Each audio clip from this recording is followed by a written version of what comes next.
Hey everyone, it's your host Marcus Norman of Gentleman Style Podcast Show, and today we are here with a very special guest, and I can't wait to dive deep into this conversation. We're going to talk about how this gentleman and his company is changing media and revolutionizing how they add faith-based media and it's not a new trend, but the way he's doing it, the way they're forming it, the way they're pushing it and promoting it out into the world, it is absolutely blockbuster and is here to stay.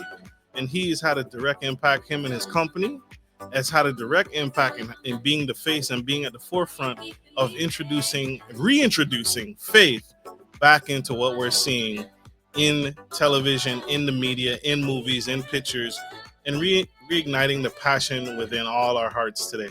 But before we dive into this, we have one commercial. We have to pay our sponsors. We have to pay tribute. So stay tuned. Stay with us. Here we go. I grew up with an abusive mother, which shaped a deep-rooted fear of feeling dominated by anyone, especially women. And though my time in the military didn't lead me into combat, I experienced the traumatic loss of a fellow sailor in a tragic accident. That's the thing about life. It hits hard, sometimes in ways you least expect. I've seen it all around me. People facing divorce, depression, isolation, and struggling to survive without real help. We're dealing with some of the most difficult challenges in history, and yet so many of us continue to suffer in silence. I'm passionate about therapy because I believe it's a lifeline. A professional, well-trained therapist can offer the tools and support you and I need, not just to survive, but to thrive. I understand the hesitation. Is it the cost? Pride? Fear? It doesn't have to be that way. Therapy doesn't need to be out of reach. At Lifeology Counseling Hampton Roads, we offer affordable, compassionate care with the heart of a teacher. A service that empowers you to heal and take control of your life again. I've walked many paths, owned businesses, worked in countless industries. But the one thing I've learned is that healing is at the core of everything. And that's what I'm here for, to help you unlock the life you were always meant to have. You deserve it. Healing begins when you choose to invest in yourself.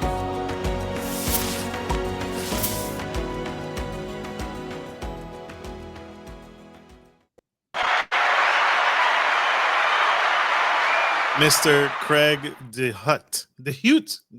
Forgive me, Dehut. Dehut, yeah. Dehut. Thank you, sir, for being here on the Gentleman Style Podcast Show. I appreciate you making time and sharing space with us, sir. I wanted to ask first off, because you are a faith-based media company and your heart and your passion shows in everything that you touch and everything that you produce. When did you realize? When did you find your faith? Was it introduced to you at a young age with your mom and dad, or did it come later in life? Like some of us, it came later in life for some of us. Yeah. I was very blessed to have parents who were Christians, who are Christians, and taught us the Word. But I was also very much touched by my father did not have that experience. So my dad grew up in a home where he did not encounter Christ until his 20s, and we were always taught not just to know it or believe it because our parents taught it to us, but to believe it ourselves and to make it our own. And so I chose to do that.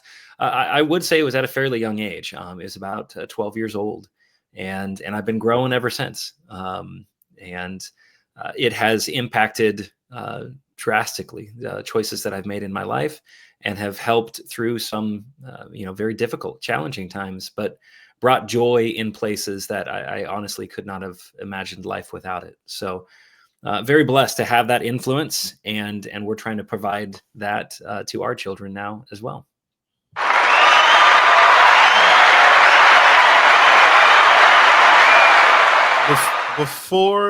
Before your company, Appian Media, what is it that you did? I imagine an extensive career in film and producing. But what did you do before starting your own, and why did you start Appian Media? I know there's a story there. 'Cause Yeah. Oh, absolutely. And I wish it were linear, and I certainly don't want to commandeer your entire podcast with the answer to this particular. As any creative could tell you, like it's never you just connect the dots on that straight line, and then there's your dream job. It started with a love for artistic things and story writing, and eventually video through the means of an 8mm camera when I was a teenager with my siblings. But eventually, it was probably late teenage years, started writing my own scripts and decided to go to film school, and really was wanting to combine my love for telling stories and technology and art, and film kind of let me do all of those things together. And I wanted to tell stories that maybe were not overtly Christian, like there's a come to Jesus scene in every film, but I wanted to create movies that showed people what Christianity looked like, that came from a biblical worldview. And as far as making it my career, I mean, it's now been about 18 years since I was in film school, and I've worked in a lot of different industries. I've worked in television, broadcast media. I've worked for a year making mobile games, illustrating and animating mobile games. I've worked at a coffee shop. Sometimes you just got to pay the bill, as every starving artist has to. But eventually found about a decade ago, I guess it's been about a decade, encountered another Christian here in this area who was working in the same industry. And together, he and I came up with this idea of, what if we could combine compelling documentary storytelling and show people the lands of the Bible in a way that was interesting and compelling, and not maybe as stale as we had seen some other videos from the Bible lands, and try to specifically re-engage young people. But it has become a mission to re-engage everyone with the biblical texts. And I can easily tell people it's my dream job. It's still work, and there's still all kinds of things that I'm doing that are not necessarily artistic or creative, but it's the nature of owning a business, owning a non-for-profit. And yeah, I've just been very blessed to allow all of my passions now to combine into this. Absolutely. What has been, through your extensive research, again, coming from corporate America, working in film and movies and pictures and media, and then starting your own, what has been your most rewarding aspect of your career so far? Is it the work you're doing today, Mm. or is there a memorable moment where you had a mentor or a guide or someone that really said, I'll say this is I'm a horrible employee, but I make Okay. a really good boss. And Yeah. it had I had a fellow supervisor, a leader, tell me, Marcus, you're not meant for this, right? You really have a passion for what you're doing and the things you're passionate about. And throughout the course of my life, it really spoke paramount. Anytime I worked for someone else, I was terrible.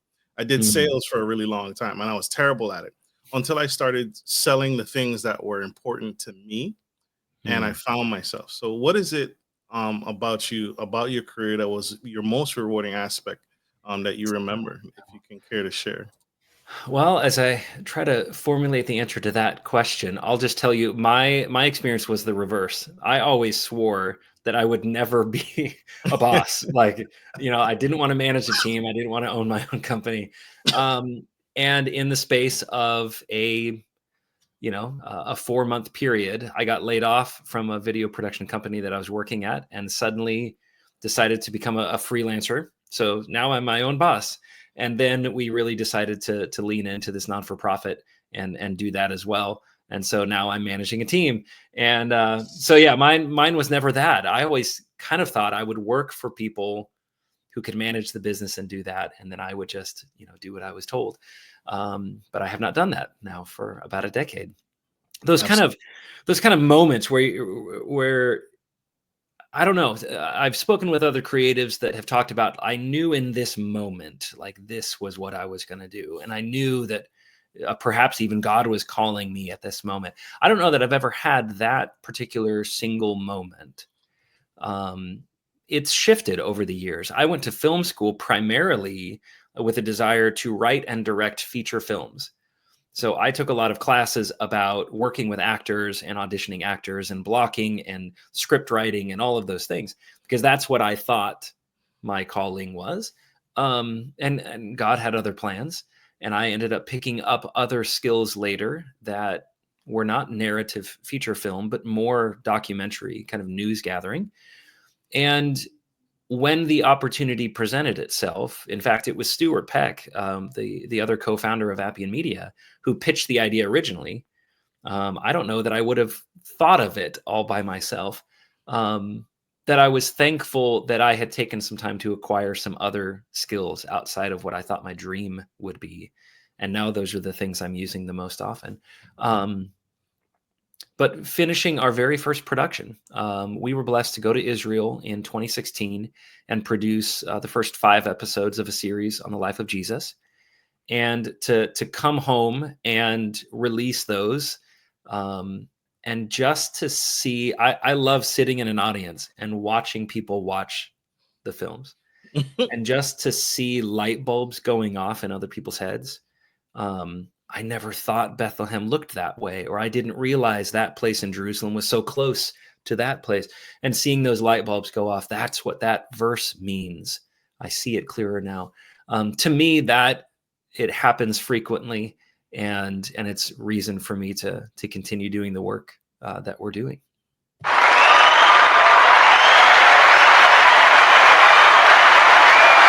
it. Love it. I told y'all a true heart of gold. As when going to Jerusalem and when going to other countries and filming these epic blockbusters, um, it's is you're not tooling around that original not camera, that tripod. Oh no, This is not basic equipment anymore. no, You're now no. tooling around big fancy tools and technologies and advanced technologies in video production. What is your favorite and most commonly used tool or technology that you use Mm, today in video production for that aspiring young man yeah, um, coming up into this industry? yeah. Because it is food for thought. And then if you could share how much that piece of equipment they gonna break the bank with. If Well, so I could tell you, we have used almost a different camera each production, because really, technologies, it's moving so fast, things are getting upgraded, and so between every 12 to 18 months between our trips, better stuff has come along, and so we'll bring some of that. I learned coming out of film school. I am Listen, I'm old enough to tell you that the year I graduated film school was the year that YouTube came out. mm, I've been around a little while, and the idea that you could shoot with any format and put it online was like, that was not what we were considering when we were actually in school. But the year I graduated, that is now a possibility. So when people ask me, like, I'm thinking of getting into the industry, what camera should I use? My answer is, it's the camera that you have. mm, Now, hopefully, as you get more experience, as you hopefully get paid to do the work that you're doing, you can then afford. But just about everybody has a camera in their pocket and it's on their phone. And it is wild now to consider that you can make some pretty decent looking stuff on a smartphone, which I never thought I would say, but it's true. mm. In fact, our latest documentary, the one that we produced for the Exodus, we went to Egypt and we went to Jordan. And yes, we are shooting on cinema cameras. And yes, we're shooting on some pretty high-end Canon and Sony cameras. We also whipped our phones out on occasion and shot some quick stuff, because in the moment, that's what we had. And it's what we needed to use to capture the moment. So we have used, I would say, primarily, we've used Canon cameras, C100, C200s, things like that. However, in the last couple of years, I personally have shifted over to Sony. Probably in the last 4 to 5 years, I'm using a Sony FX3. When we went to Jordan and filmed there, we were using Sony FS9s and FX6s. But we're also using GoPros. We're using DJI drones. Again, we're using phones. We're using quite an arsenal. And the cost for those things, it's hard to put a number on that. About half of it, between myself and other members of the team, we own. And so we just bring that with us. And then we rent, frankly, we rent the rest. It doesn't make sense for us to Mm, purchase tens of thousands of dollars worth of gear when we're only going to be using it for 2 weeks and then, sending it back. And so, it's a nugget. yeah, and in fact, it was an option rarely available up until about 15, 20 years ago.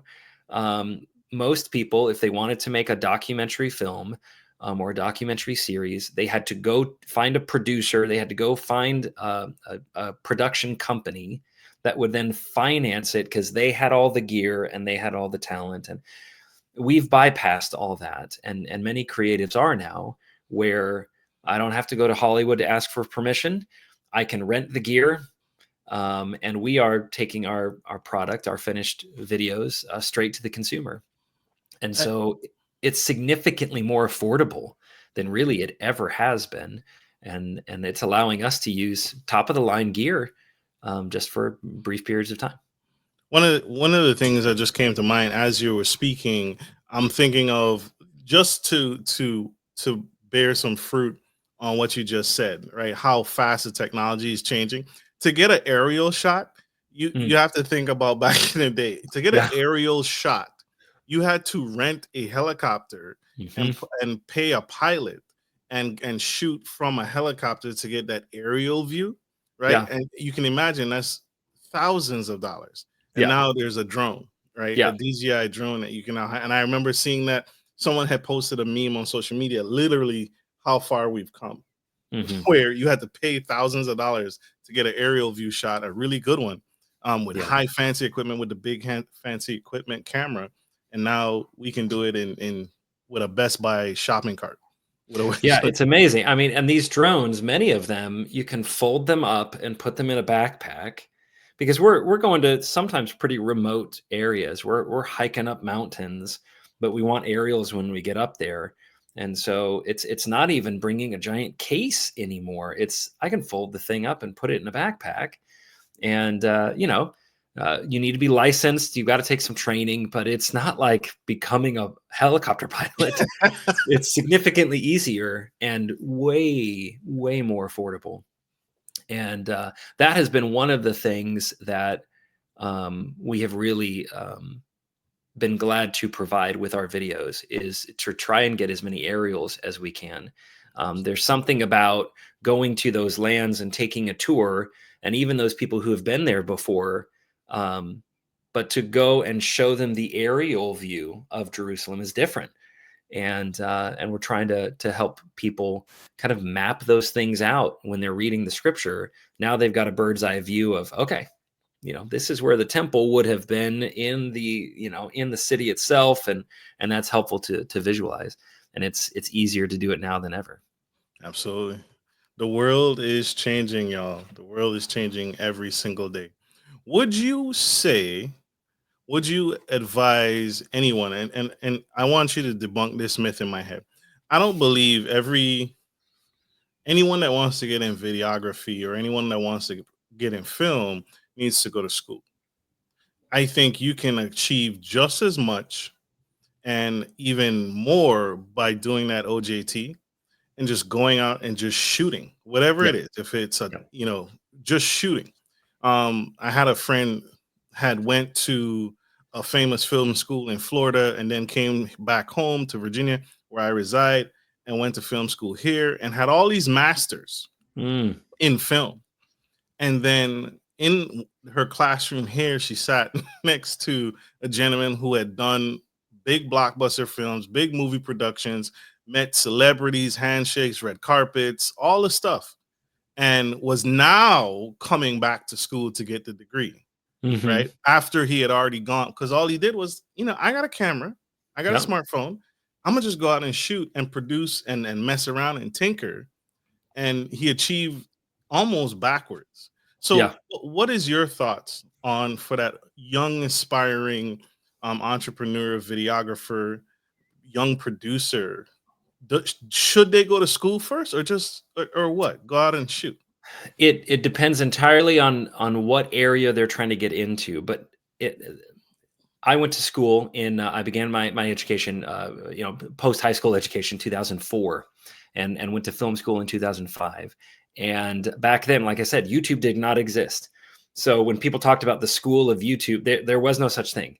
And there were a very small handful of people who were putting video tutorials and hosting them on their own websites. But we did not have that resource. And so if I wanted to learn these skills, that was my option. And so I took it. I only took 2 years of it. One is because film school is outrageously expensive. It's unreal. And I wouldn't say it was not worth it. I learned from industry professionals. I mean, these were people who were either working in the industry and then teaching during the day, or, during the off season or summer season, they were shooting documentaries and then they were teaching classes during the school year. So these were people who were doing the work and then teaching students how to do it. I got a great education. I will say, though, as a Christian, it was difficult because the worldview in which they were presenting this information was incredibly hostile to people of faith, at least where I went. And I found that after 2 years, I believed that I had acquired enough experience, had made enough connections, because those are essential, that I could go out and do what I had learned and build that reel, because that really is how you get the jobs. And so nowadays, I frequently recommend some video tutorials, and it's like a $95 course. I should get commission for it. I've recommended it so often. It's called Tomorrow's Filmmakers. .com, I believe, tomorrowsfilmmakers.com. And it is hundreds of hours of video tutorials covering everything from script writing to blocking to cameras to live events to audio production for $95. That would pay for about like 1/10 of one credit for one class. You will learn far more by doing, and it's true for any subject, but especially for the arts. And so my recommendation is, don't necessarily just go out on your own and assume you'll figure it all out. Find someone that will let you shadow them. Find a mentor, find someone who is doing the job that you would like to be doing. And at the very least, sitting down and having coffee with them, but ideally, joining them for a shoot. I mean, I volunteered for a couple of different short films while I was in film school. Didn't get paid at all. And they were long. They were 12, 14-hour shoot dates for all weekend long, just to watch. Like, I was there and I was hauling cable and I was doing the grunt work, but just watching what the DP does and watching what the director does with his actors. I learned more in those 3 days than I did in an entire semester. So that's my recommendation to people. It really is finding the people who can teach you how. Sometimes that's online. Ideally, that's in person, because I can tell people, and no offense to the school that I graduated from, but no one has ever asked me about my degree since. Really? But no, they You're just kidding. don't. No, I mean, what they ask is, who have you worked with, and can you show us the work? As far as this industry is concerned, they want to know that you know the right people and that you can do the work. So your demo reel is far more valuable than that piece of paper that you hang up on your wall. You'll notice I don't actually have it on my wall. They never sent it to me. I did graduate, I promise, but they it is a perfect representation of how useless that piece of paper has been to me, because no one's asked about it. But every year or so, especially in those first few years, updating your demo reel, going out and creating passion projects just so that you've got something to show, is far more valuable, and anyone can do that. That's nuggets. There you have it. Bro. There you have it. And that's the show. And that's I feel confident because that's what I tell my friend. Go out and shoot. Yeah. You don't have to go to Juilliard. You don't have to go to these big fancy schools. Go out and do the work and get started. Get started today. Yeah. Especially if your school will lend you some equipment, or you can rent equipment from the school out. Yeah. So And I Beautiful. did that even after graduation. They were kind enough, they had the gear there, and they would let students use it, but they let me use it for another 3 months because I had written a 40-minute film, and I didn't have to do it. It wasn't for any class, but for the next 3 or 4 weekends, I borrowed the gear, used my friends and other actors, and we shot a movie. And I learned more in the subsequent 8 months doing that than I did in the year prior. So get out there and create. Create, create. Yep. Now is the time. Content creation is the future. I saw that is fascinating. I saw a stat recently that content creation, someone a content creator had let me start here. I think it was like CNN or NBC had told a story or tried to tell a story on a particular topic that was happening out in a specific community, and it got so many views.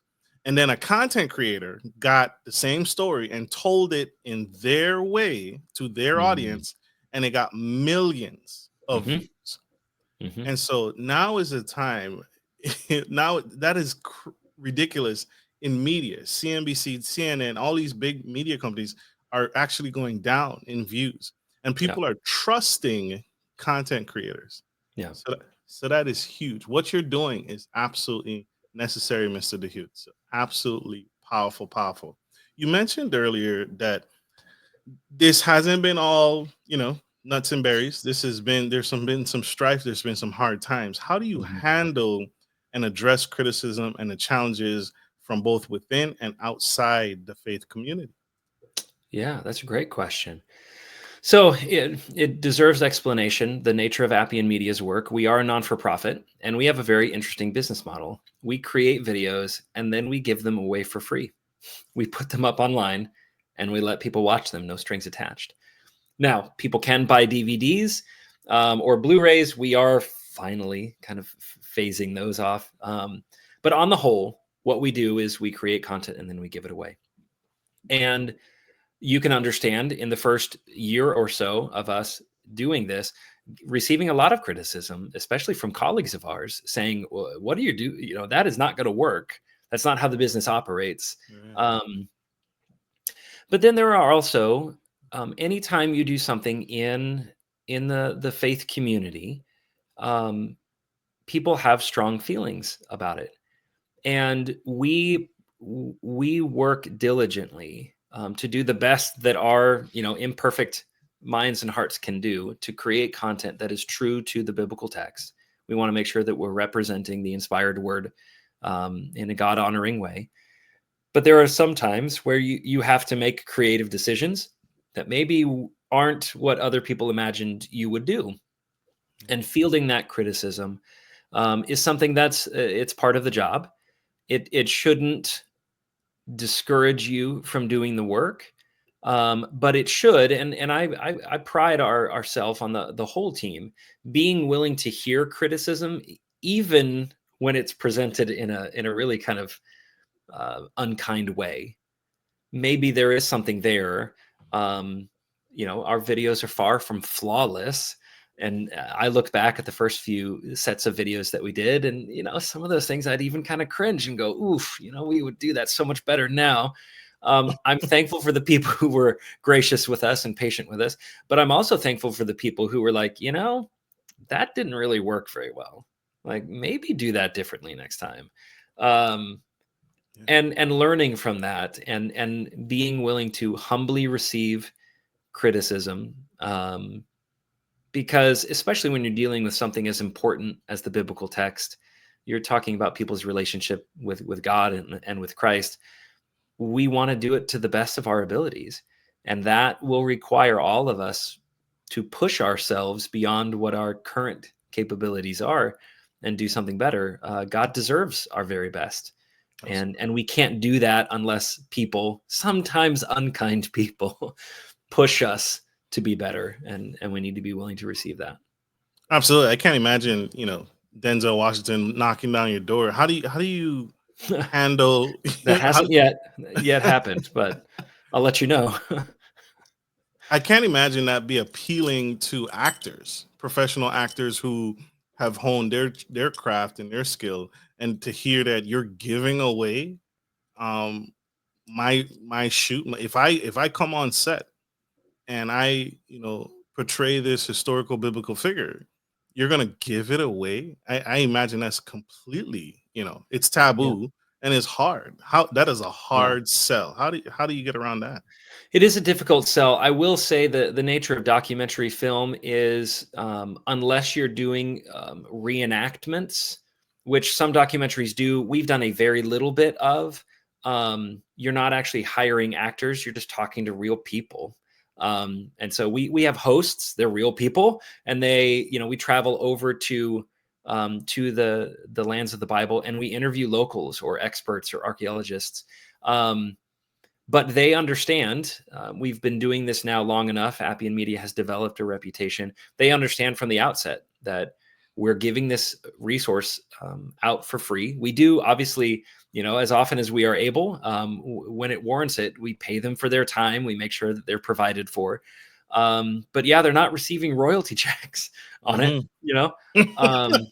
and it has been so great, honestly, that throughout the process, when people hear of what we're doing and why, when they understand the heart behind the mission of Appian, um, so many people volunteer their time and their talents to us. Many people will go above and beyond what we've asked them to do, just because they love the idea of helping people better visualize the Bible. And so, thus far, it's worked well. We are always striving to, and it's one of the reasons why we have to raise the budgets that we do.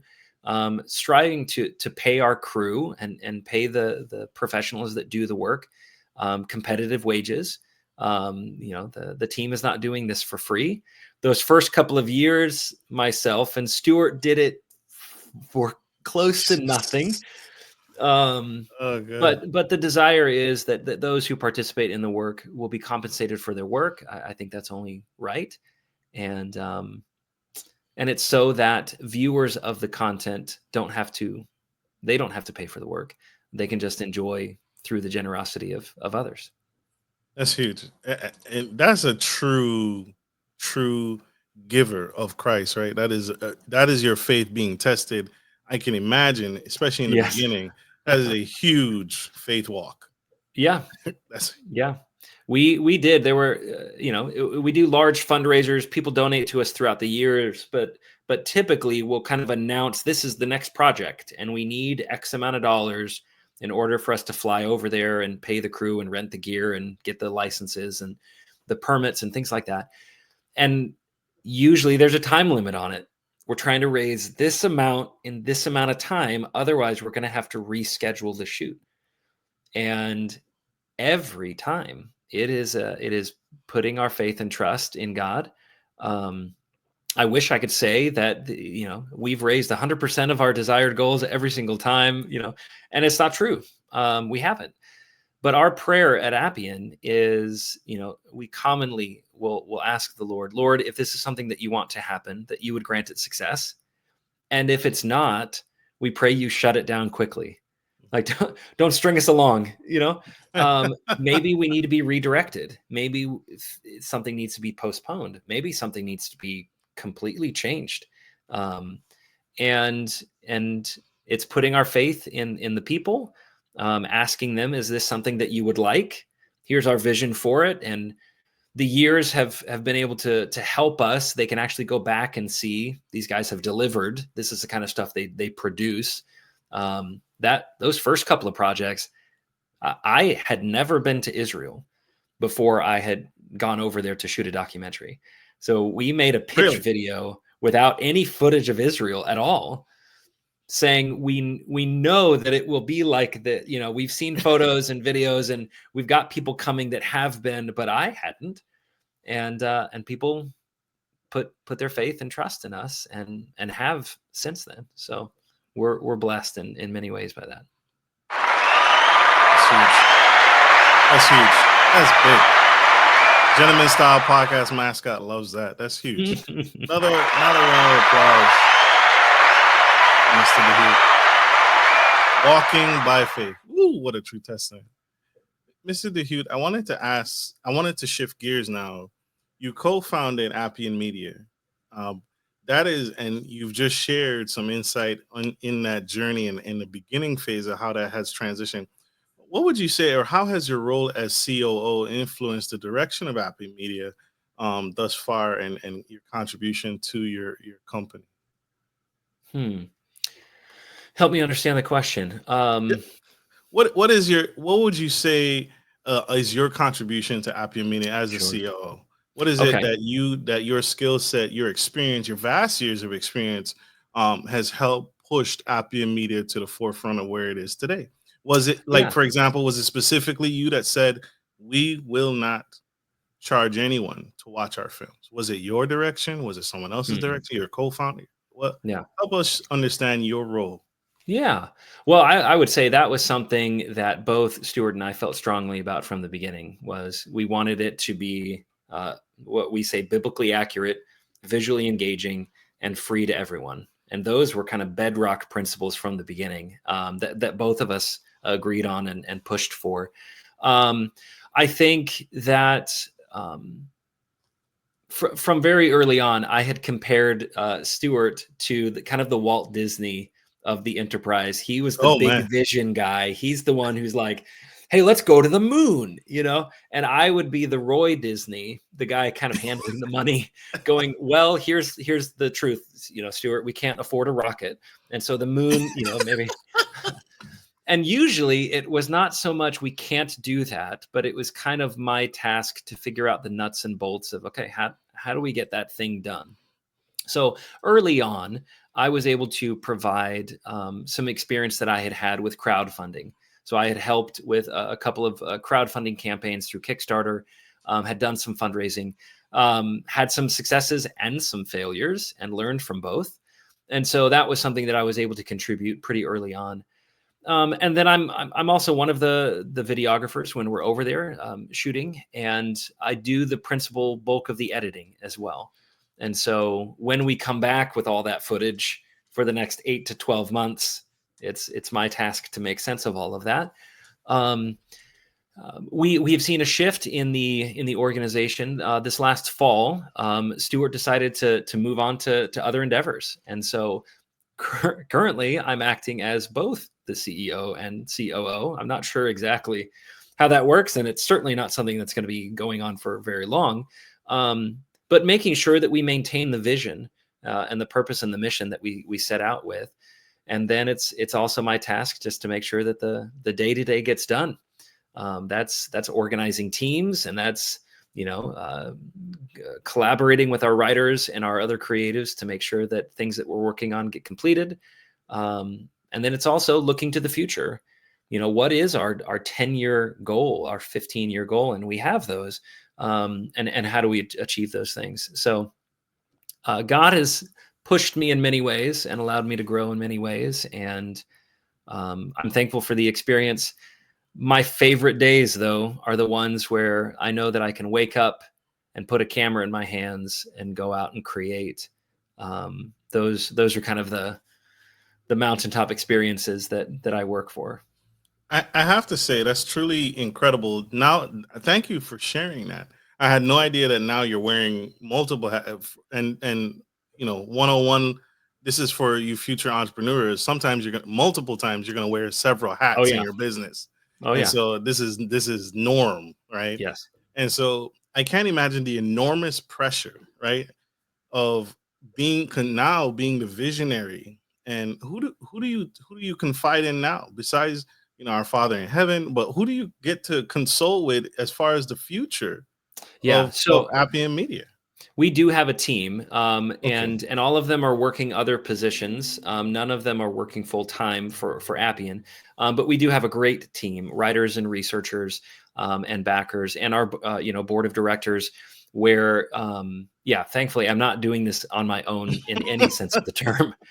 Um, and many of these guys are people who have traveled over there numerous times. We're all men of faith. Several of them are preachers and evangelists, and so they're in the word all the time. And so being able to work together with the team is something that's essential to what we do. In fact, I just had a conversation with them earlier today for 2 hours. We're talking about our upcoming projects. And so, yeah, that is thankfully something that we're doing together with a talented group. Incredible. Thank God. I was worried about you. I was Yes, I probably worried appreciate about. that. That is not something I desire to do. That A is solopreneur is not on my bingo card. no, no, and so I'm highlighting that for the audience because something that I think people, business owners, entrepreneurs do often is they try and do it all. Right. And what you've been consistently, routinely saying throughout the course of this conversation is that I need help. Delegate, Yeah. delegate, delegate. You can. No Mhm. one gets to the top, and no one has achieved the kind of success that you read about or hear about. That's how I found you. No one achieves this by themselves. It takes team, it takes teamwork, it takes delegation, and it takes others to get to that mountaintop. And so even Jesus himself had 12 disciples, Mhm. right? And I remember a conversation with a pastor, a previous pastor. He's still alive. He's not dead, but but he was frustrated because he was trying all these different things to try and bring more followers to Jesus Christ, and he was trying his best. And he was talking about biblical scripture, and he was trying to do the social media thing, and he's trying to do the community Mhm. thing and go out and do outreach and knock on, and really old school, just knock on doors to evangelize. And I was listening to him, and I said, the next time you do something, um include others, Mhm. include your wife, include your children, include your family, include the church members. And I said to him, what I just said is that even Jesus had 12 disciples. Mhm. So it's not just one flavor. Sometimes a woman needs a woman to hear. And Mhm. so you may be saying it correctly and accurately, but she needs to hear it from a woman, or a young man or a young girl needs to hear it from one of their peers, someone in their Mhm. age group. And when he did that, he got better results. When he would reach out to people, he got more people to reach back out and want to connect with him and want to connect with the ministry, because it was not just one pill, one Right. sound, one band, right? Mhm. It was all 12 disciples that he had That's partnered right. with. So Yeah, I mean, God put together a church. It's a collective, right? He didn't just save individuals and say, "All right, good luck." He yeah, made us part of a collective, and he calls it a body, and everyone has different strengths and weaknesses, and not all of us have the same, and we benefit the body by contributing what we can. And so, yeah, there have been turning points in Appian's history. One of them was when someone had been recommending a company that provides digital assistance. Maybe you need a writing assistant or just a secretary to schedule appointments for you, or in this case, someone to handle our social media, which I had been doing when I found time to do, which meant that we weren't doing a lot of social media. And so to finally hand that off and be okay with, look, she's not doing it exactly the way that I would do it, but it's getting done and consistently. And the more I've worked together with this company and these individuals, the more, we've been able to refine that style. And it was one of the best decisions I've ever made, because now social media happens, and that is a part of my brain I don't have to commit to at all, and they do exceptional work. Finding as many opportunities to hand off the parts of the job that there are other skilled people to do it, um, and enjoy doing it.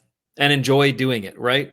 Yeah, handing those off as quickly. I've still got quite a few of those. Part of my work that I just do not enjoy. That working to find ways to delegate, and you've got to do it. You've got to let go, and the organization will always be better for it. Absolutely. Absolutely. I want to ask this question. How do you balance creativity and accuracy, biblical accuracy, in your visual storytelling? I know you stated earlier you have a team, but sometimes I think there can be that conflict Mhm. of what you want as a visionary, what the team and what you have access to, and the resources and the budget and what you can reasonably do within those confines. And then there's the overarching, what does the public want, right? Right. And so how do you balance that creativity with accuracy? Because there are parts in the Bible where they talk about sex, Hmm. and so that can be uh, difficult to portray while still maintaining a sense of creativity and moral compass. How do you Right. balance all of that? Yeah. And again, I'm thankful that we haven't done a lot of reenactments. Like we don't retell the biblical story where I have to cast actors and tell the story of David and Bathsheba. Like we haven't Right. had to do that yet. However, you are right. I mean, there are numerous stories in the Bible, events in the Bible that are difficult to express in a way that's appropriate, David especially and when you Goliath. consider David and Goliath, especially when you're considering your audience. For us, it's a balance of those things. What does the audience need and expect? Primarily, what do they need? What can we do with the funds that we have and the talent that we have and the time that we have? What are we capable of doing? And then creatively, what can we push ourselves to do? We would like to try new things, and we would like to, stretch ourselves creatively, and finding the balance of that to us. And this has been a lesson learned over many years. It has to what the audience needs has to take precedent over Right. those other things, because the reason why we create these resources is so that people can use them to learn and to teach the Bible. Um, and there's a temptation for us as creatives. Well, I want to create something that's going to win a lot of awards at film festivals. Right. Well, I'm going to make a different kind of video Right. than a video that could be taught in a Bible class or at a family's home devo. But Right. can I make something that can do both? Yes, but I'm not going to create that film festival winning awards, type of project at the expense of, this won 14 awards, but I could never use it in a Bible class. Like it doesn't work. Right. Um, our mission is to create something that is useful and not merely entertaining or visually engaging. And I think that we've struck a good balance. We do try to create beautiful images. We do try to create things that are fun to watch and interesting to see, and cinematic, as they would say, which I think is an overused term, but we do try to create that. But it always has to serve the purpose of, um, can a teacher use this? Can a parent use this? Could a pastor use this? Can an evangelist use this? Um, and that's the balance that we're trying to reach. We put all of our videos through extensive focus groups, and we're people young and old, men and women. These are people who maybe they're evangelists or preachers, or maybe they're not, and they never have been. These are people who maybe they're teachers at schools, and we want to hear from all of them. What parts of the video was useful to you, made sense to you? What parts were confusing to you? What parts were fun and you'd like to see more of? And that has helped influence each production that we create. So from those focus groups, if they kick it back and say this part was confusing, do you actually go back to the drawing board and reshoot, re-edit? No, reshoots are difficult because that's like flying out. But there's a lot that you can do in post production. One of the common things. So my wife is very gracious. She allows me to take these trips every year and a half or so, and she holds down the fort with our three kiddos at home. But it's very helpful to hear from her.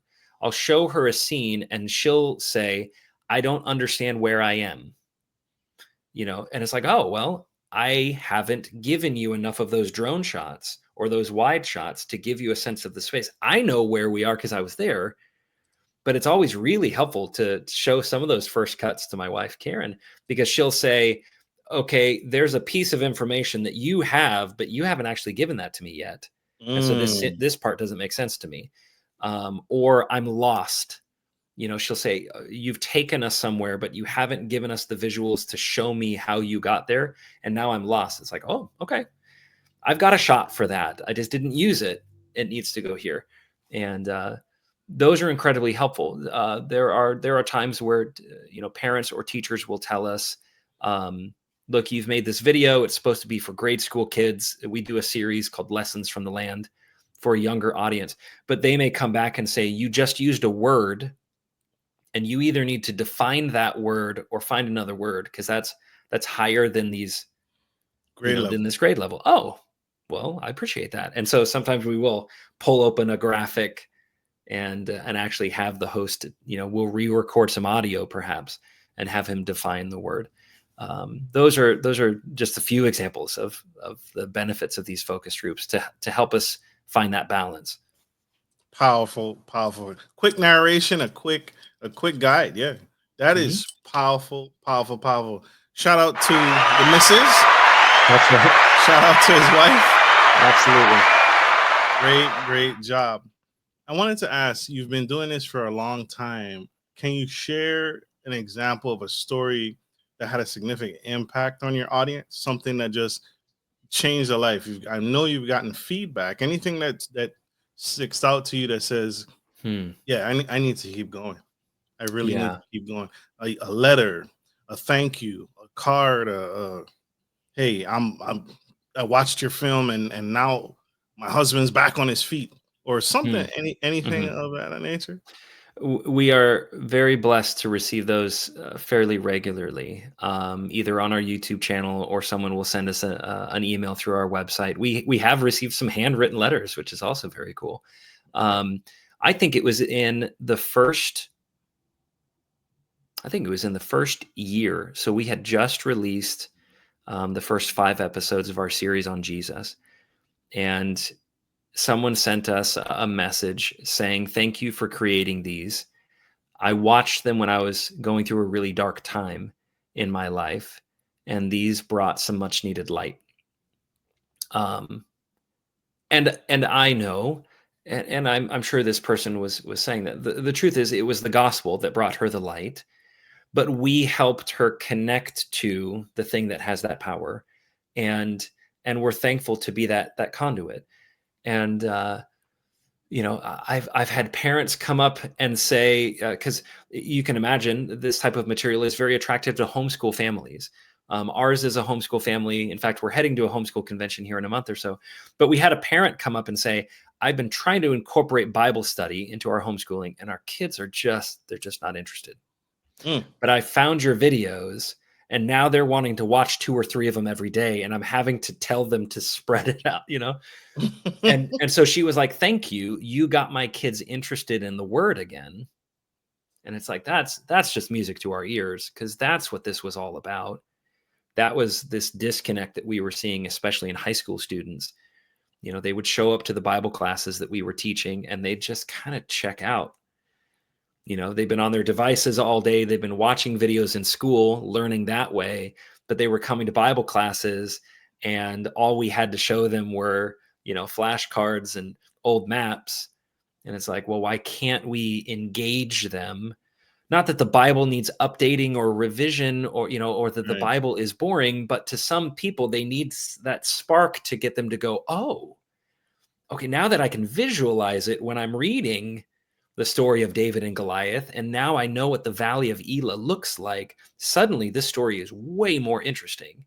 And to hear people regularly say, I think one of my favorites, and I've probably told it too many times, is a young man came to Stewart, and I think he was 11 or 12 years old, and watched some of our earlier films, and he was just like, you have made the Bible cool. And it's like, well, I know, the Bible is cool all by itself. It doesn't need our help. But to get a young boy to put the Bible into that bucket, that cool bucket where all the other cool things that he thinks are fascinating and interesting, and to put the Bible in there as well, to us is just a huge win. Right next to the iPhone. I mean, maybe he watched the videos on the iPhone. I don't know. Yep. But to hear that from young people, to hear that from older people, we had someone reach out and he was like, I've been a Christian for 60 years. I've read these stories my whole life. And I keep saying stories. I hope you understand, like, these were real events. They're historical things. But he said, I'm familiar with the biblical accounts. I've been reading them my whole life, but I've seen them for the first time after you showed me the lands where they happened. And I said, that's really cool. Super. I'm throwing it in the bucket. Super cool. It definitely does. I remember my time in Catholic school. Again, the best classes I remember are the ones that where the teachers and the educators use visual aids. Yeah. Those create the biggest impact. So again, to see a reenactment or get a baseline idea of how big Goliath was, right? You say giant to me, and there's variations of giants, right, that I can imagine on my own. But to see the Bible played out makes it different, and it reunites that spark, like you said. Yeah. Absolutely. I wanted to touch on one of your great works, Out of Egypt. And so, for those, I wanted to give a brief synopsis of it. Out of Egypt is a feature-length documentary for audio. This is for audio listeners because this is video and audio. Out of Egypt is a feature-length documentary that follows a group of filmmakers as they retrace the Exodus journey. The film explores how God led the Israelites from slavery in Egypt through the wilderness of Jordan and to the promised land of Israel. And so I wanted to bring that up because that is a powerful. I think that's every young boy, every young girl's first biblical story. And so, what inspired this for you to bring this to life for us? Yeah. I mean, our first project seemed like the right place to start. It was the story of Jesus. As soon as we finished that, probably before we finished that, two of the most requested follow-ups was the story of the Exodus and Paul's missionary journeys. We haven't done Paul's yet. We're working on that one. That's actually what's, Lord willing, coming next. But Exodus, there were just a variety of reasons why that one was going to be such a challenge for us to produce that we put it off for many years. And we acquired more skills, got more experience, and worked on a couple other projects in the meantime, but finally came back to that one. And I think it is so important because it is an event that is referred to countless times throughout Scripture. So we read about it in Exodus and the subsequent books, but it is hearkened back to in the poetry books. It's hearkened back to in the major and minor prophets, even in the New Testament, what God did for the Israelites, bringing them out of Egypt, making them his people, becoming their God, and sending them to a promised land. It is the theme of the Bible. It really is, because we see it played out over and over again. Even when God gave them the land, the kingdom was divided into Israel and Judah. Israel was taken into captivity, and then eventually Judah. God referred to the time when they would come back from their captivity as hearkening it to what he did previously with the Israelites coming out of slavery in Egypt. Well, I'm going to bring you out of slavery in Babylon and bring you back home. And then what Jesus has done for us is he has rescued all of us from slavery. He has taken us out of bondage of sin and said, I'm going to take you home. I'm going to show you the place where you'll have everything that you need. And it's going to require you to trust me and depend on me in the wilderness of your life. That's going to be incredibly difficult at times. And you're going to have to trust from day to day that I'm going to provide for your needs, like I gave the manna and the quail and the water throughout the desert. But God promises us entry into that same type of promised land. It is the story of the Bible encapsulated into a series of events. And so we knew that we wanted to tackle that. And we shot that back in 2022. And we were able to release that this past spring, in the spring of 2024. It was a monumental task and easily the most difficult thing we've ever done, but was absolutely worth the effort.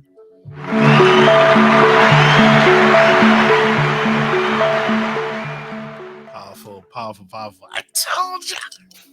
It's so good. This is why I work so hard for y'all. Oh my God. Sir, we have to unfortunately let you go. This has been an incredible conversation, incredible dialogue. You guys got to get connected. How can my listeners support and get involved with Appian Media and what's the legacy that you're building, and how can people connect? Absolutely. So they can visit us on our website at Appian. So that's APPIAN media.org. You can also find us on YouTube. So everything that we create, from the main series to our podcasts and a lot of behind the scenes, you'll actually find just by searching for Appian Media on YouTube. But right there from the website, there's a contact form. There's a donation page. We are a 501c3, so donations are tax deductible. And when you fill out that contact form, it'll actually come to me and other members of our team. And I love to hear from people. What do you think of the content? What kind of questions do you have? Are you an aspiring creative and you want to know more about, how you can get into this industry? I love answering those as often as I'm able. Hint, hint. He said it earlier, y'all. Invite him to lunch. Right? Absolutely. Buy me coffee and we can talk. Yep. Powerful, powerful, powerful. This has been an incredible conversation. We have to let this incredible speaker go. This incredible man, this artist, this professional go. But unfortunately, we are out of time. So sorry, y'all. But stay tuned, stay connected. Again, for our audio listeners and everyone tuning in, check out that website, www.appianmedia.org. Appian Media. And if you missed anything, check it out. Contact me and I will get you in touch to check out these videos because they're free. They're free. It doesn't cost you a thing, just like this podcast. But support anyway, right? Check out the website. Go support because this is necessary. This is absolutely necessary. Sir, you've shared so many nuggets, so many tips, so much insight. If you had one more nugget in the hat and you could talk to that young creative and inspire them, their backs against the wall. We got a new president in office. The world is crazy. We got planes crashing out of the sky. We're turmoil. I mean, it is absolute chaos. And it now more than ever, I feel like we're in the end of days. What would you say to that young boy, that young girl who just is losing faith? What would you say to them watching right now? I would say that regardless of what's going on around us, the mission remains the same. When I think about the turmoil that the first century Christians were under when the gospel honestly saw its popularity soar, it spread further and faster than any period in human history during the first century when it was illegal to be a Christian. Then by all means, let's use our opportunities now in whatever circumstance we're in to spread the gospel. The mission remains the same, and so let's all get to work. Absolutely. Get to work. Powerful, powerful, powerful. Like we end, I have nothing else to say behind that. Like we end every show. Take care of your friends, take care of your family, and always, take care of business. This is Marcus, your favorite gentleman, and the incredible, super fragilistic, espialidocious Mr. Craig Dehut of Appian Media, changing the absolute world and the media for the foreseeable future. Love you guys. Bye.